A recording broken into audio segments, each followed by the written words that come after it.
All right, so Andrew, welcome to the podcast. We're here in Hermosa Beach. Would you have thought that we would be here filming this kind of project a year ago? Hell no. A year ago, I was too busy trying to be. I mean, not that there's nothing wrong with small businesses, but I just was trying to. What's the next thing for small business? What's the local business to get? I didn't think I would get paid to, film like a whole coaching course for multiple days. I wish I could have spent the night out here, but unfortunately I had to go back home, so. What was an interesting thing that you learned about this corporate tech sales space or any I'm curious to get your take from an outside looking in. What are your thoughts there?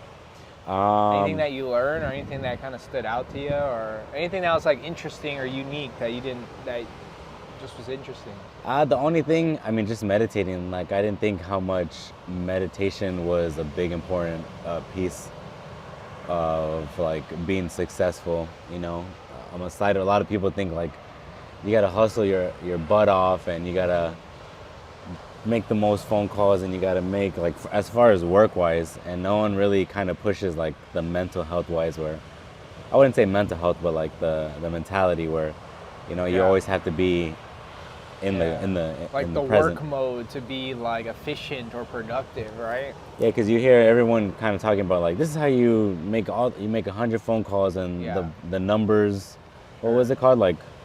You do 100 phone calls, it's better than doing 10 because the numbers to sales is something. A numbers game. You Yeah, just sales gotta grind and hustle and stuff. Yeah. So same thing like that, and the mentality was just more like I was saying, just meditating, be present with the family, yourself, people around you, because then you're showing a good example, and that also bleeds into work where you just start wanting to work and having the vision instead of, I forgot what they were saying, but pretty much what I got from it was you have your vision, but always be in the moment instead of always trying to chase that vision that you have, because then you lose yourself.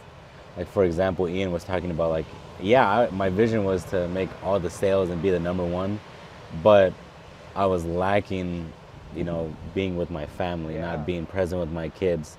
About his wife situation, so I was just shoot, totally, yeah. I put myself in that because I have that problem where I'm Huntington Films, and then usually it'll lack with my wife, and I hear it through my wife you're not spending enough time, you got to be present with the kids. So when he was saying that, it was hitting close to home, because that was me. Oh yeah, because we're just always working, always editing. We're trying to grow our agencies, get more clients, and then we're we have to spend time with our families and give them attention. I don't know. Even if we were to make $1 million, we would still want to cultivate a relationship with the ones we love and try to integrate that all together. Yeah. Yeah, dude. What I loved is I took photos of Ian's. The wall? The wall. Yeah. I love those quotes, man. I'll read two of them right now. The first one was, "Happiness is the joy I feel in the pursuit of my full potential." And the other one was, "Change occurs when the pain of staying the same is greater than the pain of changing." Which one is your favorite and why? The first one is, "Happiness is the joy I feel in the pursuit of my full potential. And change occurs when the pain of staying the same is greater than the pain of changing." The first one, just being happy. Me too. That's how I was when I first started Huntington Films. Roman would see me not really producing money at the moment, but seeing me more have fun doing little projects that I wanted to do.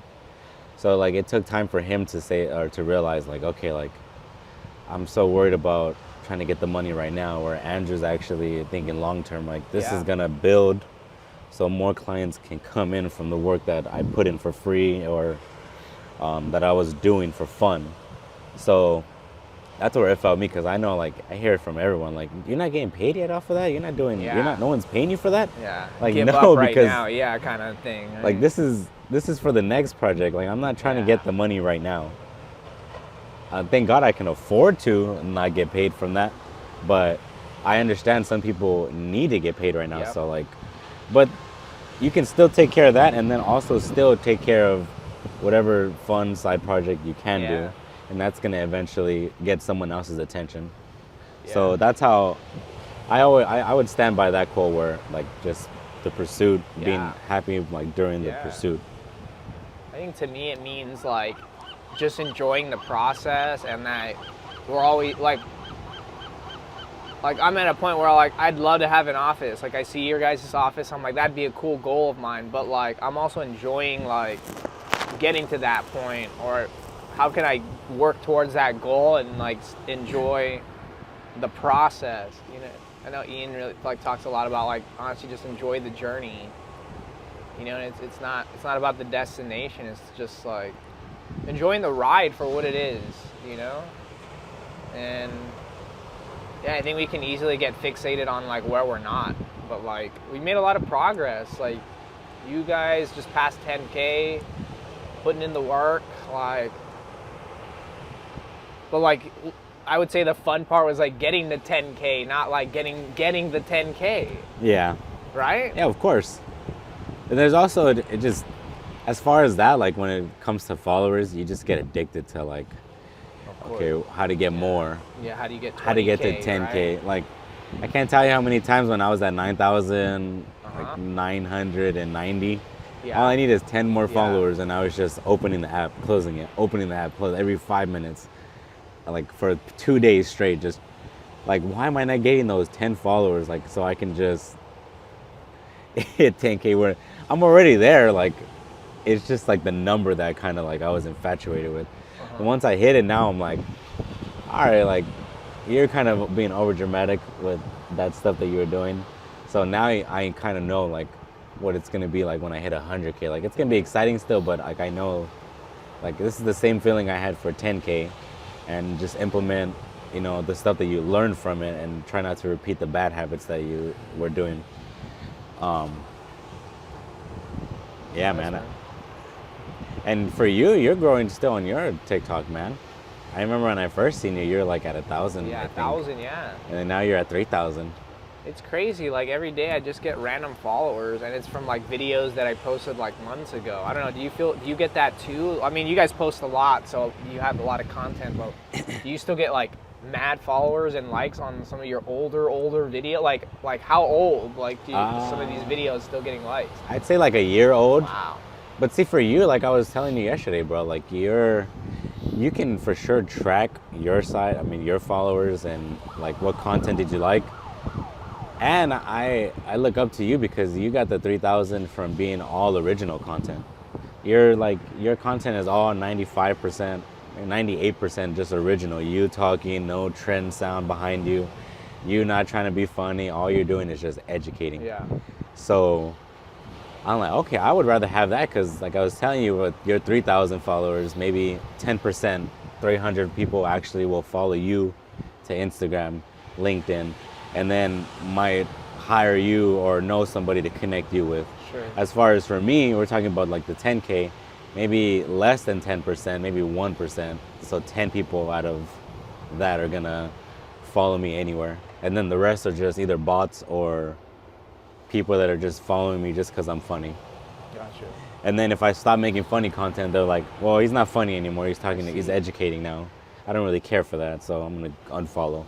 You really see that? Like the unfollows from that? I mean, I wouldn't say like from TikTok, no, but Instagram, you can see the difference. But TikTok, it's so like, it's going so fast, like for followers and likes and everything. You get so many notifications, like you don't even pay attention to that part, or if I lose some or not. I feel like Instagram is just like 90% bots these days. And like the follower growth is so inconsistent. It's like you gain a bunch, but you like lose the same amount. I don't know if you see that. I noticed that a lot. Like I gained 30 followers, but I lost like 29, and you're like, why? It's just weird, man. I don't know. What do you think? Is Instagram? Does Instagram have some momentum right now with like the climate of TikTok, or no? Instagram, they're all stressing. All the content, all the platforms except for TikTok. Oh, they're probably stressing too to get banned, but they already made so much of off of all of us that they don't really care.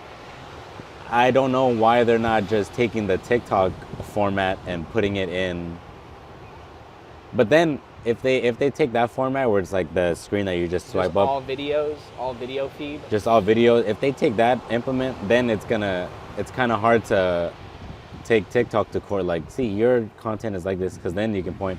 Well, that's how Instagram's same content. thing. It's the same thing now. I see. So I think they're probably the smartest thing. Maybe like wait for them to get banned, then implement it, because everyone just gets over like the news fast. Yeah. Like we move on to the next story. So like Yeah. though TikTok, Instagram will do the same thing, but they're not worried. Like, are we gonna get called hypocrites? Because Yeah. So what are your thoughts, man? Because like, I get a lot of pushback from people saying TikTok. Oh, TikTok. I don't get leads from TikTok, or my audience isn't on TikTok. But you have a really good point where you just mentioned like the connections that you make from TikTok. We got connected from TikTok. We met other videographers on TikTok. Yeah. What is the value of TikTok if you may not see direct sales from it, or you may not get a new customer immediately? Like, how can you explain to people the kind of people that are on this platform? it's just, you have to remember, like, it's just brand exposure. If you're selling yourself or your business or your like an e-commerce, like it's all free exposure. TikTok pushes out to more views or audio and audience more than Instagram, Facebook, LinkedIn combined. So all you have to do is continue to just post consistently, not every day, but just like you're posting every other day or once a week. And being creative is also a plus, where you start, like, it's the business side. Like, if I wasn't doing video production, if I was doing like plumbing, so I just plumb everywhere. But if I be creative on like how to plumb, like how to educate, and if that makes you happy on just like the creative process, you're also tapping into like your personal stuff. Like, I actually have fun doing this instead of I have to go to work and do this. So you're doing that, you're taking care of business, and you're also being creative, having fun, tapping in that aspect. So that's like for TikTok. For me, I still like make funny content, and then I go on live. So when I go on live, usually I'll educate whoever asks me questions. Yeah, you're really good at that. Yeah, thank you. I appreciate it. Like, I'm always on the spot, I'll never like. For me, that's the hard. Actually, going live is a lot Yeah? more like anxiety You think inducing so? than posting content. Just because you have to like. What if you're like, I don't know. I think it's kind of awkward for some people. Like, you're like alone, and then people like hop in and out, and then You have to, bro. So like, I it's would do that. weird, though. I would do that for like maybe like the first 5 lives I did, like for 30 minutes by myself. But like, as long as I'm doing something that like, I go on live to people who actually care. So usually when people come, I'm like, look, if you're not interested, just keep going. Like, that's how I'm like, I'm aware about it. I'm being meta about myself. If I'm editing, then I would explain like over and over again, like when a new person, so just a reminder, I'm just editing this, blah, blah, blah. If you want to stay, cool. Like, if not, then blah, blah, blah. Leave. What value do you see for like going live? Like, what do you get a lot of followers? Do you just do you No. feel like it's good like one-on-one time with your followers? Yeah, so as far as just like building that community, so you're building your community by educating. So people, if someone sees that video that you made about a CRM, Yeah. or this is how you put the text over, or with my clients, they're gonna follow you. And you have someone that's gonna follow you everywhere now. But you have to build that momentum, like, to get to Yeah. all those followers, to get like the bigger views and stuff. So like I was telling you yesterday, like I skipped just going around it by making funny content to get to like to reach out to big audience. Now I go live to start picking out Sure. like who actually Go cares. Like, hey, I love your content. Oh, thank you, I appreciate it. What do you do? Oh, you do that? Hey man, if you ever need help, blah, blah, blah. Oh yeah, what camera do you use? I just use a Sony. What do you use for this? What do you use for that? And then I educate them there. Oh, thank you, I appreciate it, man. And then email me or DM me, bro, like if you need help with anything. So now like they're following me, or no, they're already following me, but now I'm starting to make it more personal, where I already got your attention, I already got you, and now I just have to like Yeah. have that conversation with you. Okay. And me going live is not even saying like you need to come on. It's like if you want to or not, and then I'll engage with you. If you, hey, what's up? Usually I'll recognize like some usernames. I'm like, hey, what's up? I seen your content, Yeah. bro. I love it. And then, oh well, he's talking about me, and I'm, hey, go follow this person. Like, I'm always shouting at everyone. I'm always repurposing your Yeah, content. thank you, bro. I'm always tagging you. Like I try not to make it look like I'm tagging you, but I'm really not, because we get that a lot where they'll put you in the comments, but you can't even. They'll put you in the comment. They'll tag you in the comment, the caption, Yeah. but they won't tag you in the video, which is so dumb. And you see that a lot on Yeah. Instagram. Instagram is like known for doing that. Like I don't know what it is. I guess you have to just go in and tag them manually, right? It's not that hard. Like, so small rig, like, so the video where I'm like having the two gimbals with the drones in the back, so that went pretty viral, or it's pretty popular, where a lot of other like over 20 different accounts are tagging us, but they're not tagging us in the video, like where, you know, on the bottom left where you see like that head and you poke it and then it's gonna show. They'll tag you like, oh, credited, like blah, blah, blah, blah, blah, my description, or the description I put, or whatever their description is, and then credited by Huntington Films. But you have to press more to get to that, where no one's really pressing all that. Yeah. So like, well, I'm giving you the credit, but you're kind of being sneaky around it. Uh-huh. So I've always noticed that, and I'm just like, what, for what? So I always make sure I tag them in the beginning, and then I'll also credit them. Not in the beginning, but on the video, and then I'll credit their, like, the name in the Nice. comments.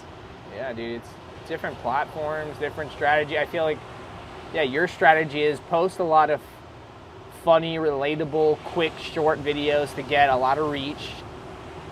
And then once they follow you, you can really engage them on live, individually, one-on-one. Yeah. And that's like just one way to do it. Yeah, I think to your point, like I do a lot of like educational stuff. I don't really go live as much. But yeah, man, there's just different ways to go about it. I don't think there's a one size fits all. Yeah, I mean, we're just tackle to your, I mean, not tackle, but just do whatever your strength is. Yes. My strength is comedy and coming up Yep. with ideas on the spot. Yeah, So no, you're a machine when it comes to that. I can just do it Pump it fast and easy, and then push it out. You know how to educate. You have, what is it, the vocabulary, or how do you say it? Yeah, just like, You know how to talk and Yeah. educate and actually make it make sense. As far as for me, I'm choppy with my sentences. I'm choppy with, so I know I lack that. So if I can just make funny content, it's so much easier, yeah. and that's my strength. So not a lot of people can be funny. Not a lot of people can do what you do. Sure. So I just make sure Yeah. to let everyone know, like, just do whatever your strength is. If you like to educate, if you can draw, then draw it. Yep. Then you're tapping into another skill, and then you can sell that skill Exactly. like 10 years down the line eventually. Yep. And that's why I love collabing, man. Like, I think there's so much value in other videographers working with other videographers. Because, like, honestly, like, anytime that I feel like I need help with TikTok or I need advice, like you're my go-to. Like, I'll always go to you because I feel like you are the expert in that. And I hope if you had a question about something, you could come to me. And I think I really appreciate that we can just help each other out like that. And I think there's a lot of value for other videographers doing the same thing. Like, you're not the only videographer in your like geographical area. You're not the only videographer in your state. Connect with them, ask them questions, learn from them.